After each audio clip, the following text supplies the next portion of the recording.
Ready start.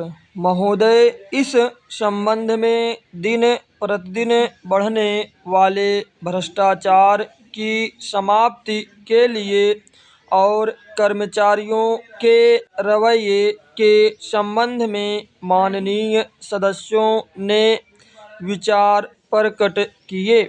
मैं समझता हूँ कि इससे कोई समझदार व्यक्ति इनकार नहीं करेगा कि भ्रष्टाचार को प्रोत्साहन नहीं देना चाहिए, अतः इस ओर विशेष ध्यान देने की आवश्यकता है।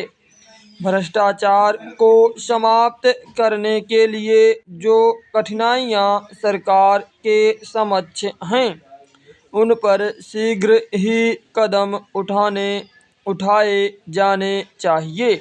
यदि सख्ती नहीं बरतनी पड़े तो चिंता नहीं, हमें ऐसे कदम उठाने ही हैं।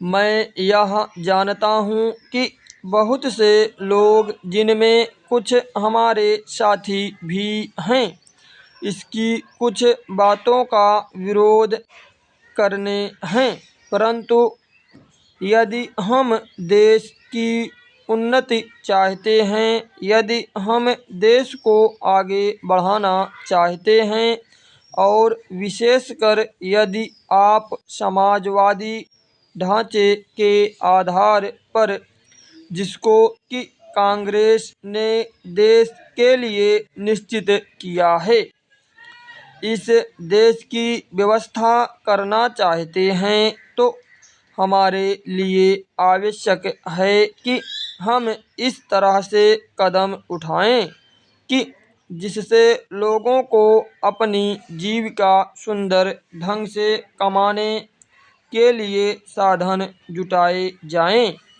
वास्तव में यह सरकार जिसने यह साहसपूर्ण कार्य किया है, इस कार्य के लिए सबसे अधिक बधाई की पात्र है। जो लोग यह आशा करते हैं कि हर एक काम उस ढंग से होना चाहिए जिसके लिए गांधी जी हमसे कहा करते थे, और जैसा कि अभी हमारे एक साथी कह रहे थे कि जिस तरह से सरकार ने इस संबंध में व्यवहार किया है, वह गांधी जी की नीति के अनुसार किया था।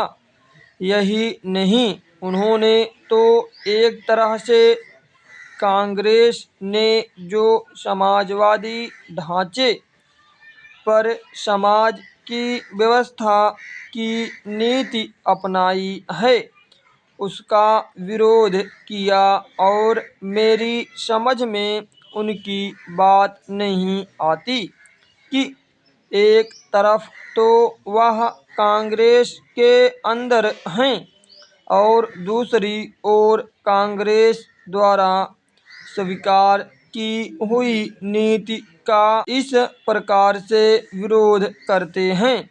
मैं समझता हूँ कि वह इस बात को भी जानते होंगे कि कांग्रेस द्वारा इस नीति को स्वीकार कराने वालों में अधिकतर वे ही लोग हैं जो गांधी जी के अनुयायी हैं और उनके सिद्धांतों में विश्वास रखते हैं।